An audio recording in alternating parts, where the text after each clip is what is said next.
राजा और श्याम, चौथा अध्याय। श्याम ने चारों राजकुमारियों से विवाह करके उन्हें अपने घर लाया, लेकिन श्याम के पिता राजा और उसकी सौतेली मां यासिन इस विवाह को सहन नहीं कर पाए। उनकी ईर्ष्या और नाराजगी ने उन्हें श्याम को मारने की योजना बनाने पर मजबूर कर दिया। राजा ने अपने बगीचे में जानबूझकर 50 बोरी चावल गिरवा दिए और श्याम को बुलाकर बोले, श्याम बेटा, हमारे पास एक समस्या है जिसे सिर्फ तुम हल कर सकते हो। श्याम ने पूछा, क्या समस्या है पिताश्री?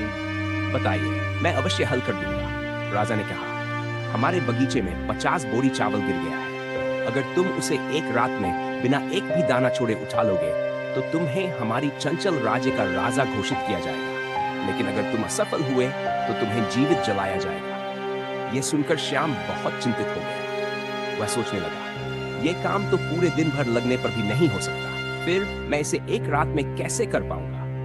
वह दुखी मन से घर आकर बैठ गया। तभी पक्षी राजा की बेटी, जो श्याम की पत्नी थी, आई और उसे खाने के लिए बुलाया। लेकिन श्याम उदास स्वर में बोला, क्या खाऊं?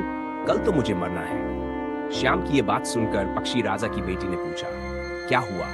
तुम ऐसे क्यों बोल रहे हो? क्या समस्या है, मुझे बताओ।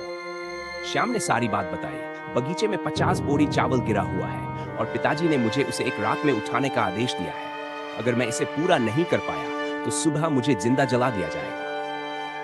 पक्षी राजा की बेटी ने यह सुनकर मुस्कुराते हुए कहा, बस इतनी सी बात? तुम जाओ और खाना खाओ, मैं सब देख लूंगी। श्याम ने अपनी पत्नी की बात मानकर खाना खाया और सो गया। रात के ठीक 12 बजे पक्षी राजा की बेटी ने अपने साथ लाए छोटे कबूतर को एक चिट्ठी लिखकर दी। कबूतर ने तुरंत वह चिट्ठी पक्षी राजा तक पहुंचा दी।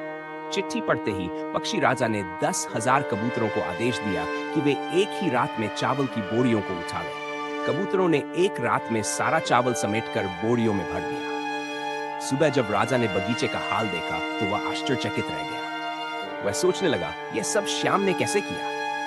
तभी पक्षी राजा की बेटी ने श्याम को नींद से जगाकर कहा, जाओ देखो, तुम्हारी समस्या हल हो गई है। श्याम ने यह देखकर राहत की सांस ली और खुद भी आश्चर्यचकित हो गया।